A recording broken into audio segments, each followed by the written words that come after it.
December నెల మొత్తం icon star Allu Arjun Pushpa two మాన్యాతో నిండిపోయింది. ఇప్పుడు ఈ చిత్రం జోరు చివరి దశకు దాదాపుగా వచ్చేసింది.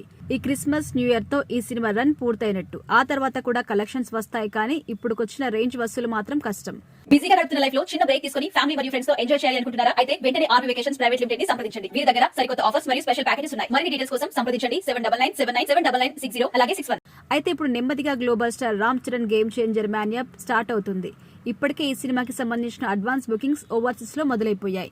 కేవలం కొన్ని షోస్ కి మాత్రమే బుకింగ్స్ ప్రారంభించగా వాటి నుండి ఈ సినిమాకి 3 కోట్ల రూపాయలకు పైగా గ్రాస్ వసూలు వచ్చినట్టుగా చెప్తున్నారు ట్రేడ్ పండితులు. అయితే ఈ సినిమా ప్రమోషన్స్ కోసం ఎదురు చూస్తున్న రామ్ చరణ్ ఫ్యాన్స్ కి నేడు పట్టరాని ఆనందం దక్కింది అని చెప్పొచ్చు.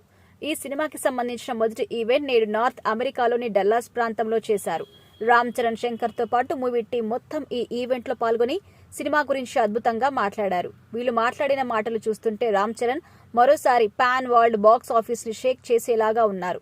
ముఖ్యంగా రామ్ చరణ్ స్పీచ్ విన్న తర్వాత ఫ్యాన్స్ ఖచ్చితంగా ఈ సినిమా ఘన విజయం సాధిస్తుంది అంటున్నారు. ఇంతకీ ఈ ఈవెంట్ లో రామ్ చరణ్ ఏం మాట్లాడారంటే, ఆయన మాట్లాడుతూ డల్లాస్ లో నాకు ఈ స్థాయిలో స్వాగతం పలికిన ఫ్యాన్స్ కి కృతజ్ఞతలు. మీ ప్రేమను నేను వెలకట్టలేను అంటూ చెప్పుకొచ్చారు. ఆ తర్వాత ఆయన ఫ్యాన్స్ తో కలిసి ఒక సెల్ఫీ వీడియో తీసుకున్నారు. ఈ వీడియోని కాసేపటి క్రితమే తన ట్విట్టర్ అకౌంట్ లో అప్లోడ్ చేశారు రామ్ చరణ్. రామ్ చరణ్ తన ప్రసంగాన్ని కొనసాగిస్తూ ఈ సినిమా శంకర్ గారి ఫ్యాన్స్ కి ఒక విజువల్ ఫీస్ట్ లాంటిది. ఇప్పటి వరకు ఆయన ఇలాంటి కాన్సెప్ట్ తో సినిమా తీయలేదు. చాలా అద్భుతంగా ఉంది ఈ సినిమా.